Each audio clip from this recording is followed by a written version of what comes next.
filosofi manusia tidak banyak nilainya. Kita lihat bahwa di buku Kolose, di sana banyak alirannya, termasuk aliran yang cukup bagus, yaitu bagaimana dia mengontrol dirinya supaya tidak berbuat dosa. Terus melalui surat Kolose, dia mengatakan itu tidak filosofi hanya satu, yaitu Tuhanlah adalah filosofi kita, adalah pusat kehidupan kita, di mana waktu di Perjanjian Lama, Bani Israel yaitu pilihan Allah, dia hidupnya semua mengelilingi kemah ya, bahwa itulah mereka punya kehidupan. Demikian juga kalau kita orang Kristen punya filosofi, menurut saya apapun filosofi yang bagus, bagaimana sebagusnya, menurut saya tidak banyak nilainya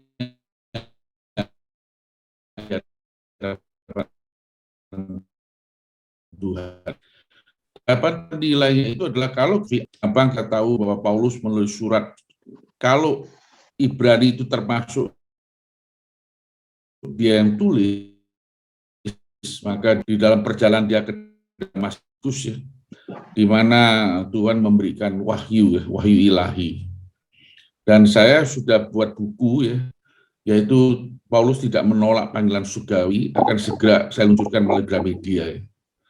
Jadi filosofi orang Kristen yang kita pakai bukan filosofi Greka ya, Socrates, Aristoteles ya, tetapi kita filosofi yang satu, yaitu di Alkitab.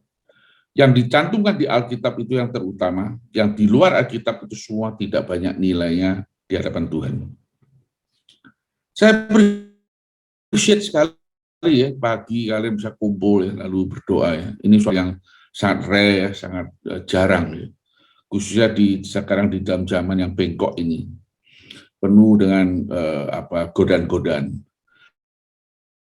Saya selalu sharing dengan jemaat saya. Zaman Paulus mungkin godanya tidak begitu besar ya, tapi zaman waktu itu kelihatannya iblis atau kekuatan gelap menggunakan penganiayaan untuk menekan Paulus untuk meninggalkan keyakinan dia. Tetapi apa yang didapat kita tahu bahwa setelah Paulus selesai dalam sejarah gereja, lalu timbullah banyak believer yang luar biasa ya, baik itu missionary, baik itu brethren ya, mereka mutlak untuk Tuhan. Lalu menurut saya sekarang iblis ini menggunakan cara lain. Justru iblis sekarang tidak lagi menggunakan penganiayaan, karena penganiayaan justru membuat orang Kristen jauh lebih kuat imannya, jauh lebih devotion ya, mempersembahkan diri. Mereka ingin mati martir ya, untuk membela kebenaran. Kita lihat Yakobus yang muda, setelah Tuhan dibangkitkan, ada Stefanus. Tapi sekarang iblis menggunakan godaan, yaitu choice, pilihan. Manusia diberikan pilihan begitu banyak. You bisa kerja ini, bisa kaya, you bisa kerja ini, bisa makmur ya. Inilah yang dipakai oleh iblis menurut observasi saya untuk menjatuhkan iman dari seorang Kristen. Inilah yang bahaya pada zaman sekarang. Jadi kelihatan penganiayaan sudah tidak terlalu galak, tapi yang justru iblis menawarkan suatu hal yang baik, yaitu Anda bisa mempunyai karir, 1000 macam karir, dengan digital ekonomi, dengan globalisasi, manusia mudah kaya, dan itulah yang menjatuhkan iman orang Kristen. Saya puji Tuhan ya, pagi ini saya menyaksikan ada sekelompok orang ya, hati masih bersih ya, pagi bisa kumpul bersama ya, berdoa bersama. Itu very exceptional. Yang seperti yang kita bilang bahwa ini adalah suatu terang di dalam kegelapan. Untuk itu kita panjatkan segala puji syukur kehadirat Tuhan. Maka itu saya ingin meralat bahwa kenapa saya cerita mengenai kehidupan, yaitu saya dibentuk oleh 4 faktor. Satu adalah ibadah. Menurut saya ibadah saya tempatkan di pertama. Ibadah itu yang saya tekankan selalu, bahwa ibadah itu adalah hubungan kita dengan Sang Pencipta, atau kalau kita bilang dengan Allah Jehovah, atau dengan Juru Selamat Kristus, Yesus Kristus. Itulah yang paling mustika. Di sanalah kita lihat, kita lihat dari Markus pasal 1 ya, Tuhan pagi-pagi sudah datang ya. Padahal Tuhan adalah anak Allah, dia penuh kuasa, tapi dia masih berdoa. Pagi dia mendekatkan diri dengan Bapa Allah ya. Kita lihat Musa ya.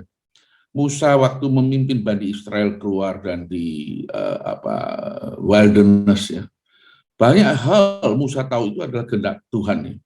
Tapi dia tidak berani mengambil putusan. Setiap kali dia tetap tanya kepada Allahnya, bagaimana ini boleh dilakukan atau tidak. Padahal itu yang dia lakukan betul kehendak Tuhan, dia tahu. Maka tapi dia tetap menempatkan diri bahwa dia perlu datang ke hadapan Allah untuk memohon bimbingan, mohon persetujuannya, mohon endorsement-nya. Inilah contoh Musa yang terbaik. Saya melajari perjanjian lama di kitab khususnya kitab Keluaran, bahwa dibagi 40 tahun 3 bagian. 40 tahun pertama Musa adalah orang yang menggunakan kepandaian dia. Dia telah belajar semua pengetahuan Mesir ya. Semua yang dia kerjakan adalah karena kemampuan dia. 40 tahun kedua Tuhan memereteli dia, beritahu kepada dia bahwa you are nothing, you are nobody. Untuk memereteli Musa itu perlu 40 tahun. Dia terus dirubah, dibentuk. Nah, 40 tahun terakhir ya, dia bisa membawa Bani Israel keluar dari Mesir. Di sanalah dia sadar, bukan kekuatan atau filosofi yang dia hendak, atau gelar-gelar doktor yang dia hendak, tapi dia sepenuhnya tunduk kepada Tuhan, biar Tuhan yang memimpin hidup dia. Dan itu sangat bernilai di hadapan Tuhan ya. Di sana ada hukum Taurat dan lain-lainnya, kita tahu Musa ya. Inilah satu hal yang luar biasa. Jadi saya sharing pertama adalah kita punya ibadah. Nah, kita masalah doa ibadah, Tuhan memberikannya di Hebrew pasal 4 ya, ayat terakhir. Bahwa karena kita punya iman besar, Yesus Kristus, maka kita bisa dengan boldness datang ke hadapan Tuhan memohon belas kasihan dan kasih karunia untuk menjadi memenuhi kebutuhan kita seketika itu. Jadi kita diberi hak untuk Allah untuk datang ke tahta penuh dengan kasih karunia, penuh dengan grace. Untuk itu hak sebagai orang Kristen, kita bisa setiap saat, anytime kita datang ke depan Tuhan, memohon belas kasihan, memohon bimbingan. Ya. Inilah ibadah yang kita lakukan. Kalau agama itu yang ditunjukkan ke orang, ya agama. Ibadah ini yang memperkuat kita selanjutnya. Yang mana kedua saya tempatkan keluarga. Keluarga isu important ya. Kita lihat yang paling gampang kita lihat ya ibunya Samuel ya. Lalu terakhir Paulus di dalam 2 Timotius ya. Memberikan semangat kepada Timotius karena Timotius waktu itu sudah mulai merasa takut ya.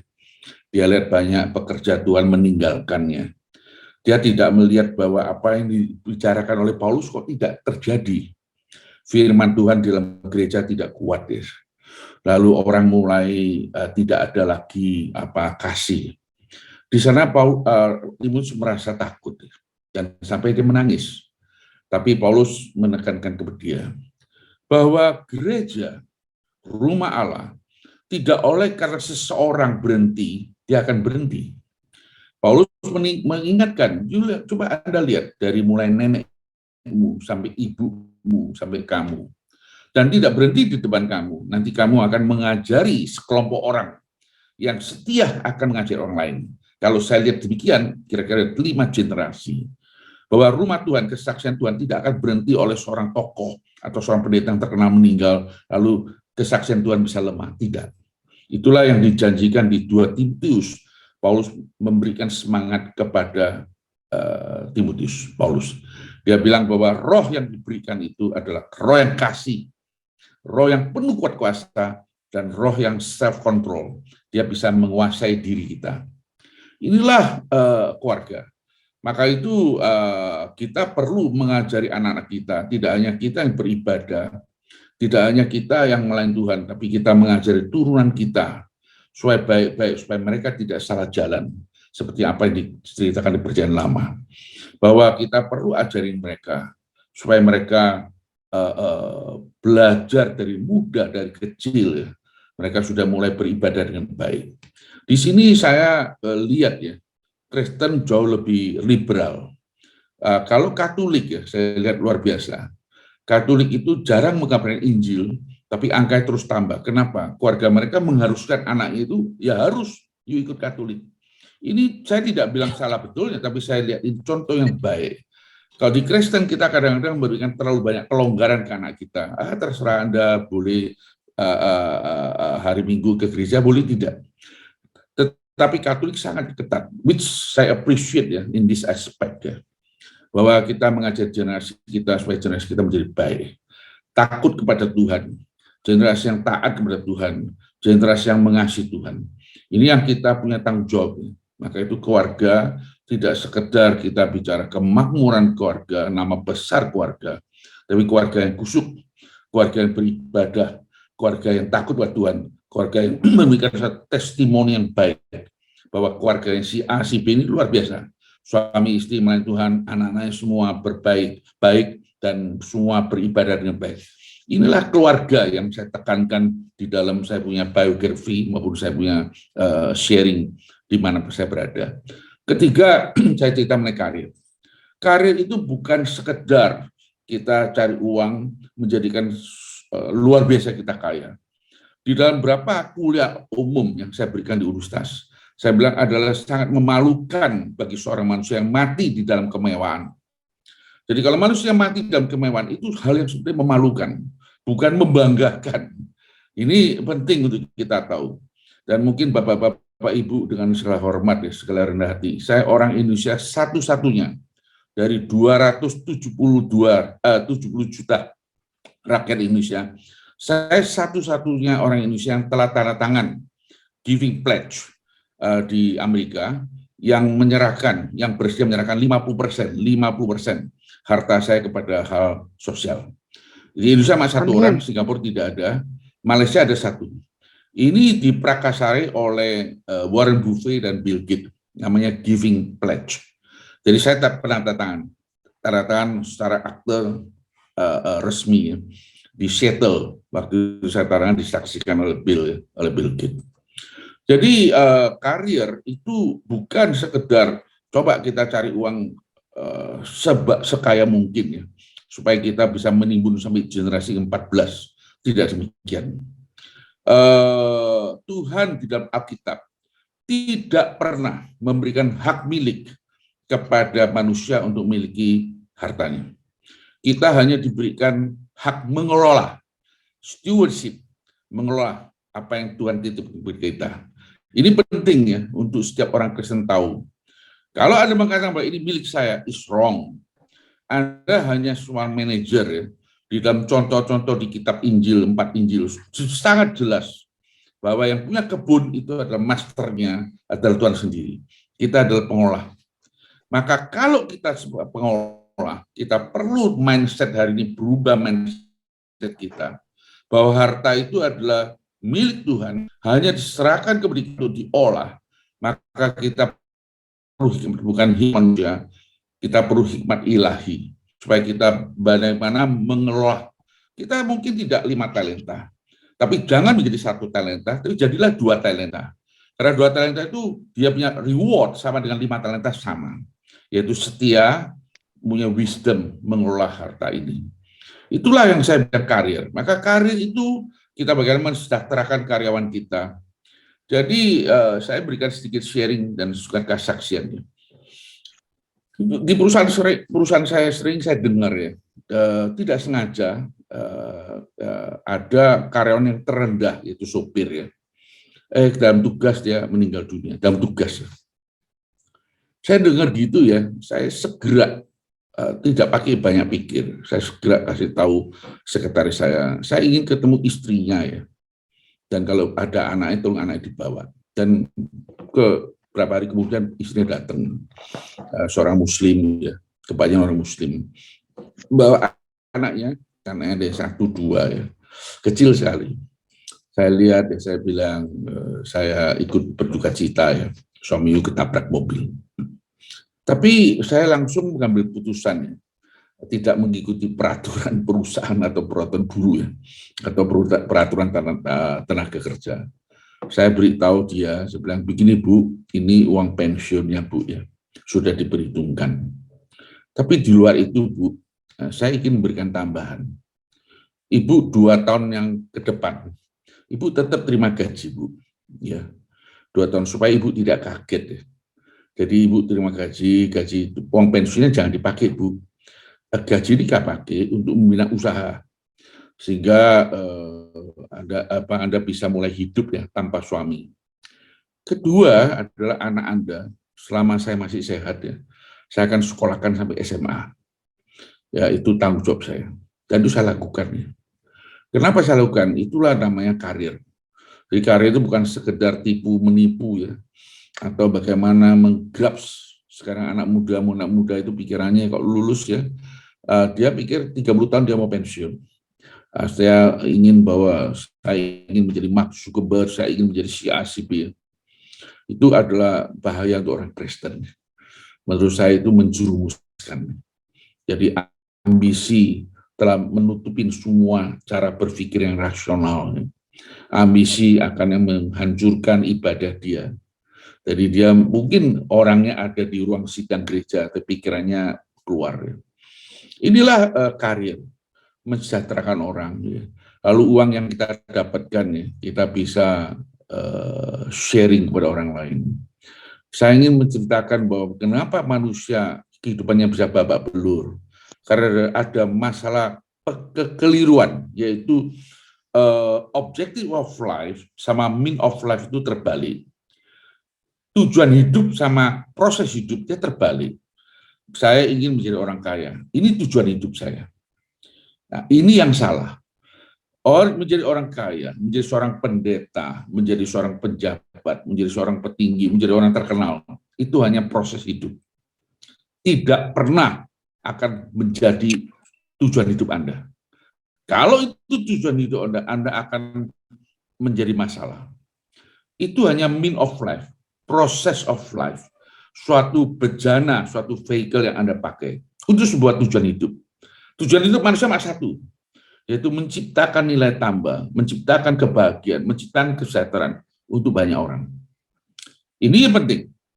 Kalau ini tujuan hidupnya, Anda menjadi salon berkat yang dipakai oleh Tuhan untuk memberkati hidup banyak orang, maka hidupmu akan kristal, hidupmu akan solid. Waktu Anda doa, Anda solid. Saya tahu banyak orang Kristen yang nanti saya di keset ya, gereja keset saya akan bahas mengenai Matius pasal 16, di mana Tuhan tanya kepada murid-muridnya, siapakah aku menurut orang luar? Mereka jawab ini harus Jeremy, inilah malaikat nabi, bla bla bla bla. Karena apa? Mereka melihat Tuhan berkuasa, bisa menyembuhkan seperti Isaya, bisa datangkan hujan, bisa stop hujan, bisa menyembuhkan, dan seperti Nabi Jeremia yang menangis untuk Yerusalem. Dia lihat Tuhan seperti begitu. Tuhan tidak terlalu pusing. Tuhan tanya, kalau menurut kalian siapakah aku? Nanti aku akan sharing nanti di 1 Desember mungkin di keset. Maka karir itu adalah ada proses hidup kita yang kita pakai untuk menciptakan kebahagiaan, menciptakan nilai tambah untuk orang banyak. Ini karir. Terakhir, social work. Saya tidak mampu ya mengatakan bahwa saya filantropik. Itu terlalu luxurious untuk saya dan terlalu agung untuk saya. Saya mengatakan bahwa social work itu pekerjaan baik. Selalu saya tekankan bahwa dalam hidup ini ada hal-hal yang Anda tidak bisa pilih. Misalnya Anda lahir di keluarga mana, kapan lahirnya, di tempat mana, itu adalah kedaulatan Allah. Itu adalah administrasi Allah yang tidak satu orang manusia yang mampu yang diperbolehkan menyentuh. Itu adalah administrasi Allah. Itu adalah politik Allah yang manusia tidak bisa sentuh.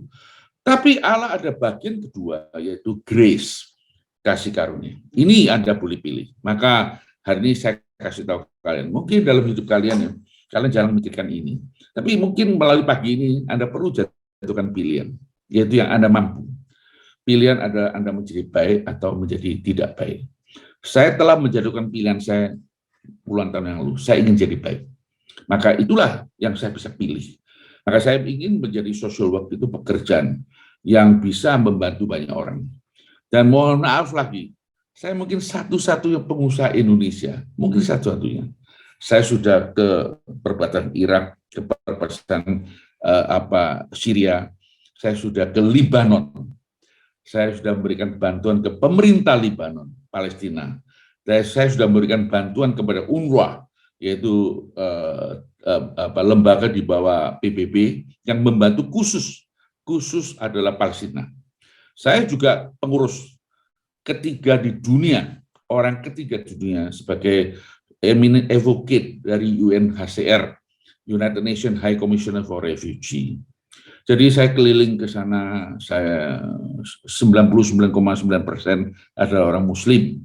Tapi saya pikir itu is a good testimony, ada life testimony. Karena kehidupan orang Kristen cuma satu, yaitu life testimony, kesaksian hidup, bukan doktrin, kesaksian hidup. Dan saya sudah ke sana, saya kumpul sama refugee, saya pernah bantu satu keluarga Muslim ya, anaknya 5, saya angkat sebagai cucu angkat. Dan saya bangunkan rumah di Damaskus. Dan mereka sekarang sudah repatriasi ke Damaskus, sudah hidup dengan baik. Itu adalah sukacita yang luar biasa. Filantropik terlalu agung untuk saya. Saya tidak punya luxury qualification untuk disebut filantropik. Saya hanya melakukan social work. Dan 4 hal ini tidak terkotak-kotak. Tidak ada jam ini di karir, jam ini di ibadah. 4 ini membaur masuk ke daging saya. Jadi waktu saya kerja, saya bisa ibadah. Waktu saya kerja, saya bisa membantu orang. Dan tidak seperti, oh ini Jumat ya, banyak orang Arab Jumat itu tidak kerja, dia kerja sosial. Dia di tenda, dia di Arab, dia taken semua, termasuk Prince Awalid ya, yang pernah cerita sama saya pribadi. Dia bilang dia Jumat tidak kerja, dia taken semua permohonan bantuan. It is good menurut saya, is good. Tetapi saya anggap bahwa ibadah, social work, karir, atau itu apa ibadah kita itu membaur di darah daging Anda, di darah daging saya. Anda mungkin secara fisik Anda lagi kerja, tapi tidak berarti Anda bilang nanti ibadah nanti aja, nanti social work nanti aja, keluarga nanti aja. Tidak demikian. Saya beri satu kesaksian mungkin bisa mendorong. Satu hari saya diberitahu oleh Pak Anak Tua gereja saya bahwa ada anak muda namanya David, orang ini masih hidup sampai sekarang.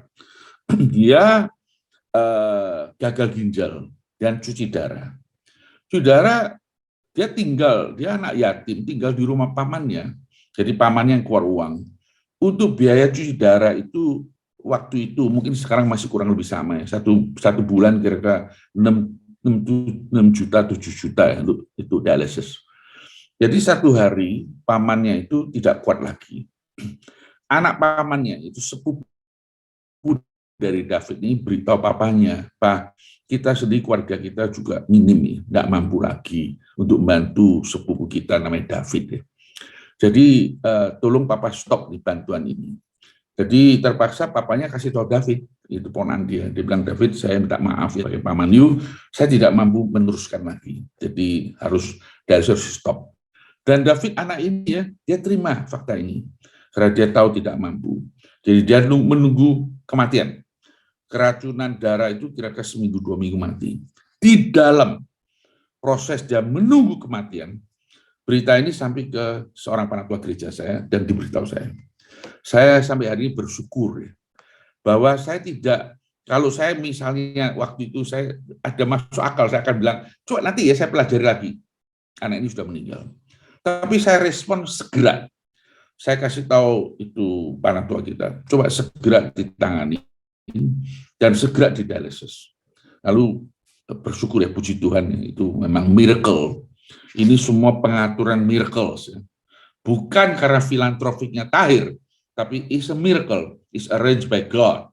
Itu sovereignty of God ya, kedaulatan Allah. Lalu anak ini cuci darah, lalu saya ajak dia ganti ginjal ya, cangkok ginjal. Sudah cangkok, sekarang survive, lalu nikah. Ya.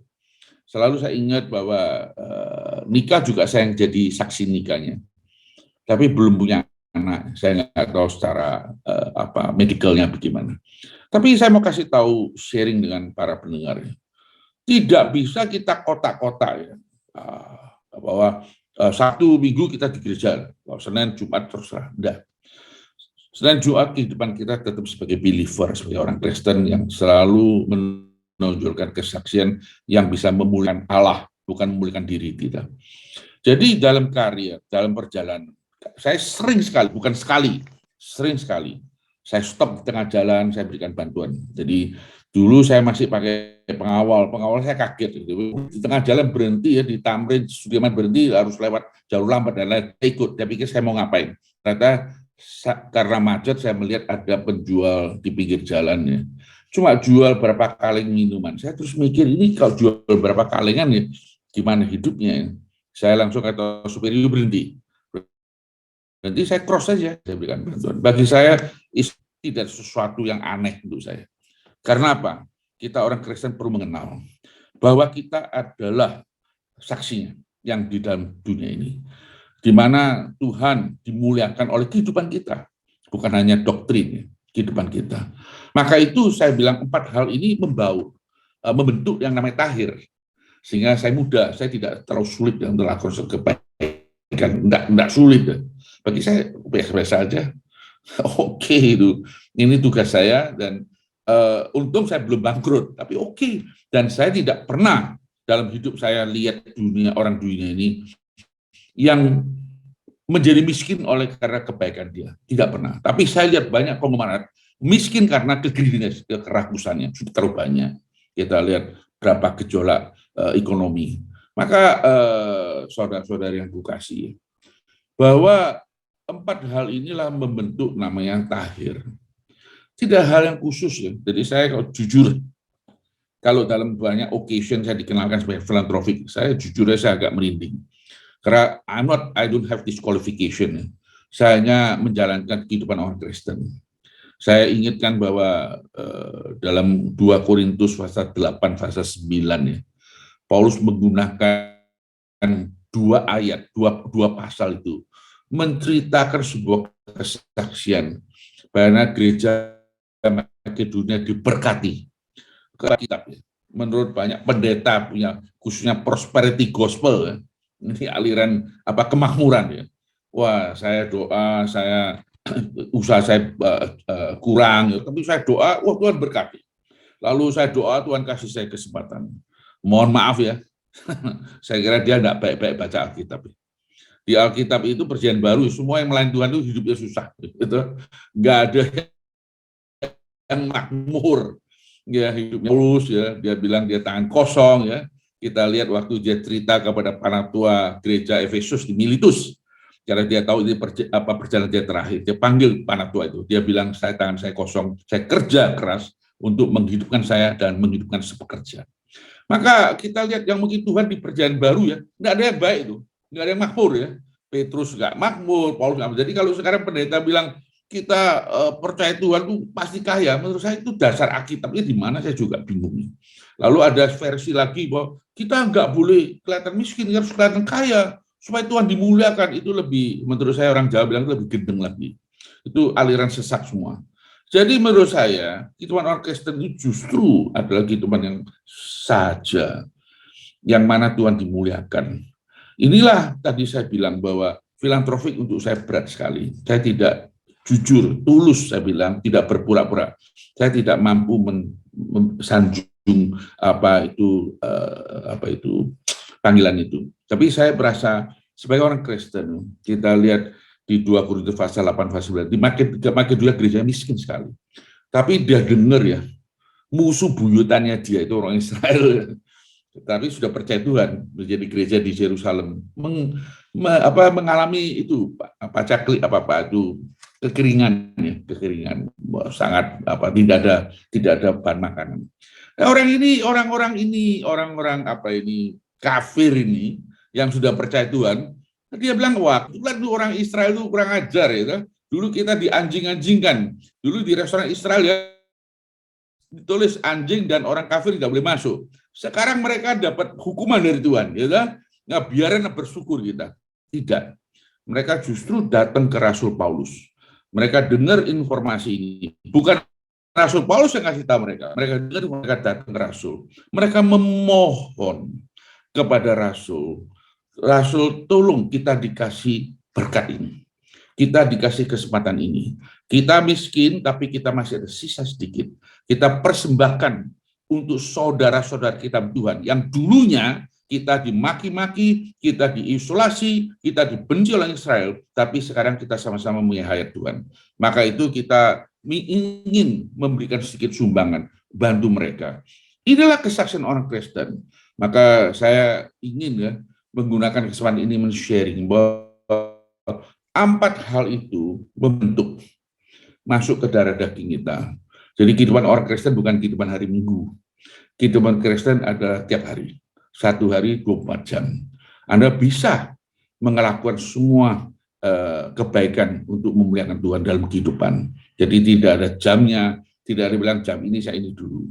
Demikian juga keluarga. Kalau keluarga itu adalah keluarga yang devoted, keluarga yang ada persen, sehingga keluarga itu menjadi harmonis, keluarga itu menjadi suatu kesaksian yang strong family, bukan family yang makmur ya. Di Surabaya ada apa itu? Happy. Nah, saya jujur aja hal-hal kayak gitu-gitu itu ya, saya aneh-aneh itu saya nggak bisa terima.